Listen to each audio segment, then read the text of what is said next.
Friends, आज मैं आपको एरर ओमिशंस की कुछ टूल्स बता रहा हूँ। ये 9th class 10th class 11th class में आते हैं और काफ़ी इंपॉर्टेंट है। काफ़ी सिंपल वे से मैं आपको इसको समझा रहा हूँ, तो आशा है कि आपको ये जल्दी समझ आएंगे। देखिए, simple rules to find error in the sentence, ये आप लोगों का है।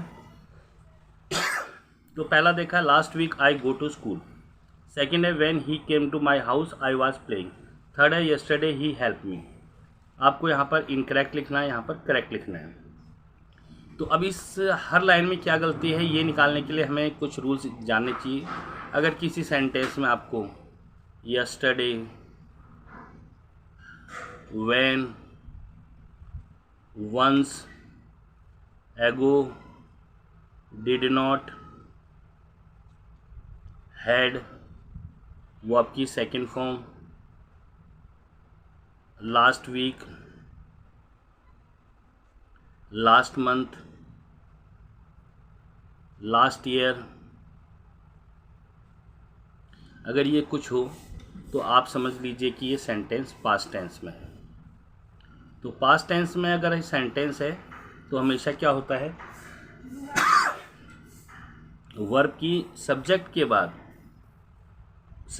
बाद हमेशा वर्ब की सेकेंड फॉर्म का प्रयोग किया जाता है।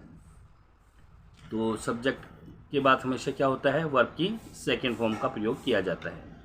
इसी रूल्स को देखते हुए हम लोग क्या करेंगे। पहला सेंटेंस दे रखा है हमें, last week I go to school. तो इसमें देखिए सब्जेक्ट है आपका आई, इसके बाद यहाँ लास्ट वीक आ गया है। तो स्टूडेंट्स देखिए, यहाँ पर दे रखा है आपको लास्ट वीक, इसका मतलब ये पास्ट टेंस है। तो आई गो टू स्कूल, मैंने बताया था अगर इसमें ये सब चीज़ें हैं तो पास्ट टेंस है। तो लास्ट वीक हो गया तो पास्ट टेंस हो गया। सब्जेक्ट है आपका आई, इसके बाद दे रखा है गो, यानी कि आपका गो जो है वो गलत है, इसकी जगह सेकेंड फॉर्म आनी थी वेंट। तो दूसरा है when he came to my house, तो व्हेन आ गया तो पास्ट टेंस है। He come to my house I was playing, तो यहाँ सब्जेक्ट है ही, कम वर्ब की फर्स्ट फॉर्म है, तो कम की जगह क्या आना चाहिए था, केम, वर्ब की सेकेंड फॉर्म होती है केम। थर्ड सेंटेंस में यस्टरडे ही हेल्प्ड मी, तो यस्टरडे आ गया तो ये पास्ट टेंस है। तो ही आपका सब्जेक्ट है, इसके बाद हेल्प वर्ब की फर्स्ट फॉर्म है, जो कि वर्ब की फर्स्ट फॉर्म नहीं आनी चाहिए थी, सेकेंड फॉर्म आनी चाहिए थी। तो यहाँ हेल्प की जगह क्या आ जाएगा आपका, हेल्प्ड। तो यहाँ करेक्ट में आप लिखेंगे हेल्प्ड। ओके। तो स्टूडेंट्स, ये अब दूसरा सेंटेंस है आपका, इसमें दिया हुआ है कि when he came my house I was sleeping. तो इसमें देखिए क्या करेक्शंस करना होता है। एक हमारा रूल्स होता है कि is, am, are, was, were, will be, shall be, इसके बाद हमेशा आपको क्या यूज करना है, वर्ब की फर्स्ट फॉर्म प्लस में आईएनजी का प्रयोग करना है। तो यहाँ पर देखिए ये दे रखा है when he came my house I was sleep, तो यहाँ पर वाज है, इसके बाद दे रखा है वर्ब की फर्स्ट फॉर्म, जो कि हमें रूल्स ये होता है कि वाज के बाद वर्ब की फर्स्ट फॉर्म प्लस आईएनजी का प्रयोग किया जाता है। तो यहाँ पर आ जाएगा आपका स्लीप, स्लीप जो है वो गलत है, इसकी जगह आ जाएगा आपका स्लीपिंग। तो व्हेन, तो ये दूसरा सेंटेंस है yesterday he was go with his father, तो यहाँ पर भी वाज दिया हुआ है, इसके बाद क्या आएगा, गो नहीं आना चाहिए था, गो की जगह क्या आना चाहिए था, गोइंग। नेक्स्ट तीसरा सेंटेंस है, देखिए he will be help me in this matter, तो यहाँ पर विल बी आ गया, विल बी के बाद क्या आता है, वर्ब की फर्स्ट फॉर्म प्लस आईएनजी। तो यहाँ पर हम क्या लिखेंगे, विल बी की जगह, ये सॉरी विल बी तो ठीक है, यहाँ पर आ जाएगा हेल्प, तो यहाँ पर हेल्प की जगह क्या आ जाएगा, हेल्पिंग। तो ये मिस्टेक्स होती हैं। तो स्टूडेंट्स, नेक्स्ट सेंटेंस है, देखिए last week I did not went to school, और दूसरा है he does not like coffee, और he will not took tea. कभी भी ऐसी सिस्टम आ जाता है, देखिए रूल्स हमारा होता है did not, does not, do not, will not, shall not, इन सब के बाद क्या आता है, वर्ब की फर्स्ट फॉर्म आती है। तो यहाँ देखिए डिड नॉट दिया हुआ है, इसके बाद देखिए वर्ब की सेकंड फॉर्म। तो यहाँ पर वेंट गलत है, वेंट की जगह फर्स्ट फॉर्म आनी चाहिए थी गो। नेक्स्ट देखिए ही डज नॉट लिखा हुआ है यहाँ पर, इसके बाद लाइक्ड लिखा हुआ है, तो यानी कि लाइक्ड गलत है, लाइक्ड की जगह आ जाएगा आपका लाइक। नेक्स्ट तीसरे सेंटेंस में ही विल नॉट आ जाएगा, यहाँ दिया हुआ है आपको, यहाँ पर टुक वर्ब की सेकंड फॉर्म है, तो हम क्या करेंगे, विल नॉट की जगह क्या लिखेंगे, सॉरी यहाँ विल नॉट नहीं आएगा, यहाँ पर टुक की जगह हमारा क्या आ जाएगा, ये टेक आ जाएगा। तो यहाँ पर क्या था, ये विल नॉट के बाद टुक दिया हुआ है, तो हमारा टुक गलत है क्योंकि वर्ब की सेकंड फॉर्म है, तो यहाँ पर टुक की जगह हम क्या लिखेंगे, टेक। नेक्स्ट देखिए ये दिया हुआ है he told me if he helped me, helped. Next दिया हुआ देखिए, इसमें हमारा एक रूल्स लगता है, हमेशा टू के बाद वर्ब की फर्स्ट फॉर्म का प्रयोग होगा। तो जहाँ पर भी वर्ब की टू दिया हुआ है उसके बाद वर्ब की फर्स्ट फॉर्म का प्रयोग करते हैं।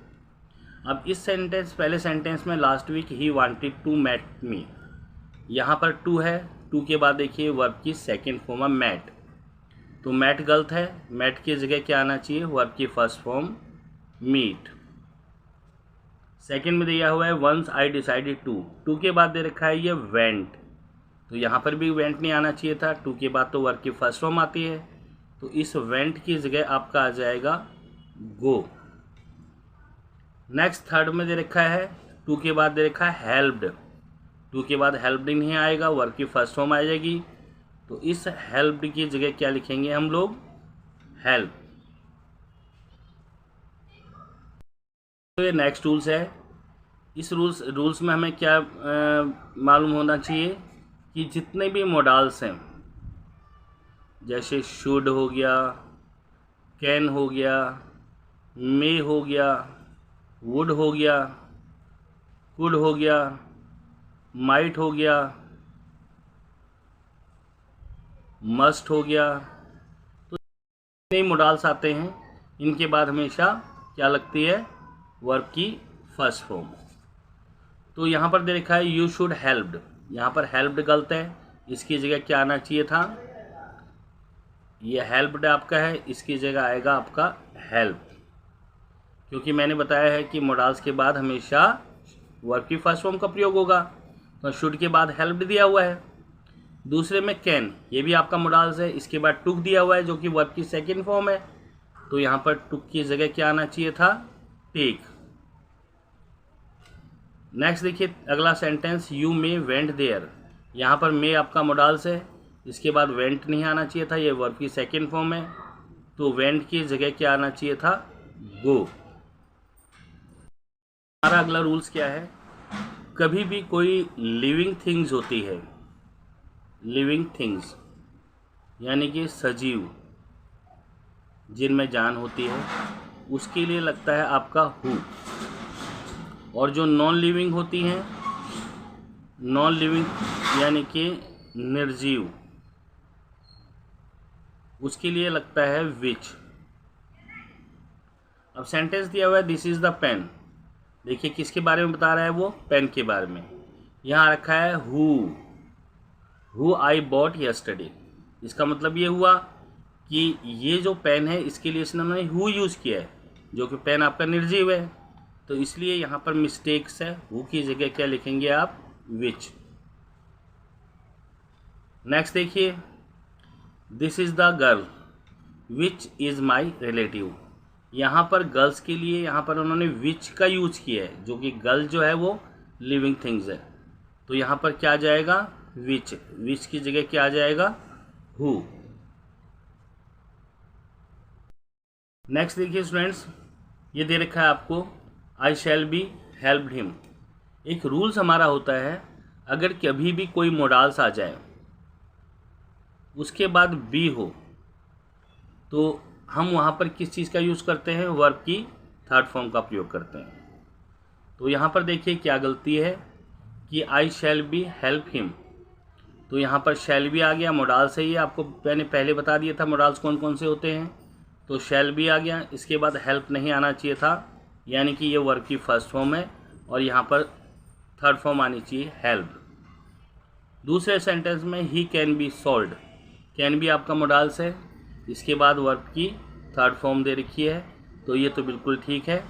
तो यहाँ पर सॉरी गलती नहीं है इसके अंदर, तो ये बिल्कुल ओके है, ठीक है। तो बच्चों कुछ गलतियाँ आ जाती है हमारी आर्टिकल से रिलेटेड। अब जैसे हमारे इसमें दे रखा है ही इज़ एन ऑनेस्ट, आपको ध्यान रखना है केवल जब ध्वनि आती है, हालांकि लोग कहते हैं कि ए आई ओ यू ई से अगर सेंटेंस स्टार्ट हो तो एन लगाना है, बट ये रूल कभी कभी फेल हो जाता है। इसलिए ध्वनि अगर आपकी आती है ओ आ ई और एह तक, तो आपने वहाँ पर एन लगाना है। जैसे सेंटेंस है ही इज़ ए ऑनेस्ट बॉय, इस ऑनेस्ट को आप कैसे लिखेंगे, इसे लिखते हैं ऑनेस्ट, तो इसमें ओ की ध्वनि है जो कि इसमें आ रहा है, तो यहाँ ए नहीं आना चाहिए था, ए की जगह आना चाहिए था एन।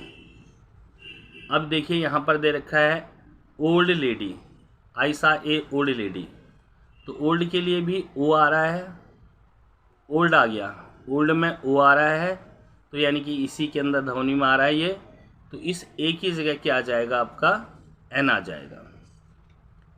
लास्ट सेंटेंस में देखिए he is a M A in English, तो एम ए में आपका ए आ रहा है जो कि इसी ध्वनि में आता है आपका, तो यहाँ पर क्या लिखेंगे आप, ए की जगह एन का यूज़ करेंगे।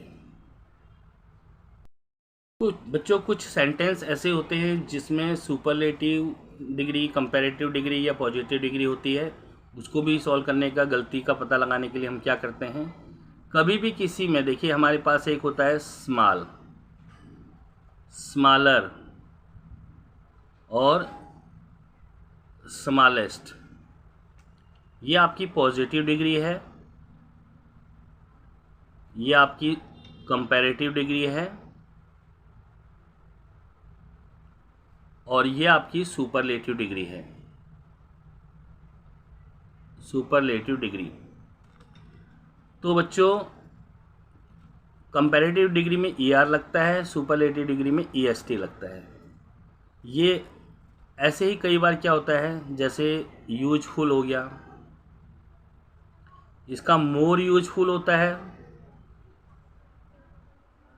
मोर यूजफुल, और इसका आ जाएगा मोस्ट यूजफुल। इसमें मोर और मोस्ट कब लगते हैं, जब ध्वनि टूटती है। जैसे देखिए हम लिखते हैं यूजफुल, रुके हैं हम लोग, तो उसमें मोर यूजफुल और मोस्ट यूजफुल आएगा। जैसे ब्यूटीफुल, ब्यूटी के बाद हम रुके हैं, तो ब्यूटीफुल का मोर ब्यूटीफुल और मोस्ट ब्यूटीफुल। तो यहाँ पर देखिए he is A biggest boy in the class, अगर सुपरलेटिव डिग्री है, यानी कि सुपरलेटिव डिग्री से पहले आपका क्या लगेगा, द लगता है, तो यहाँ पर आ जाएगा ही is A biggest boy in the class, तो इस ए की जगह आ जाएगा आपका द। अब Radha is a most beautiful girl in the class, तो यहाँ मोस्ट ब्यूटीफुल आपका सुपरलेटिव है, यहाँ ए नहीं आएगा, ए की जगह यहाँ पर भी द आएगा।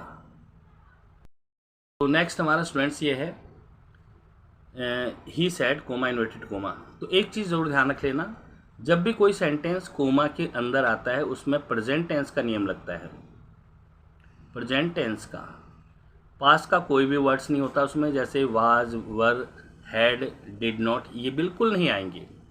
अब इसमें देखो he said I was going to Delhi, तो कोमास के अंदर है, ये वाज नहीं आना चाहिए था, वाज की जगह क्या आना चाहिए था, आई के साथ एम लगता है, तो वाज की जगह इज एम आर में से कोई भी वर्ड्स लग सकता है, यहाँ पर आई के साथ वाज आता है, तो यहाँ पर जब ये पास्ट टेंस में, मगर प्रेजेंट में आई के साथ एम लगेगा। दूसरा है he said to me I had. Had जो है पास्ट में यूज होता है, और इसका अगर प्रेजेंट रूप होगा आई के साथ लगता है आपका हैव। ठीक है बच्चों।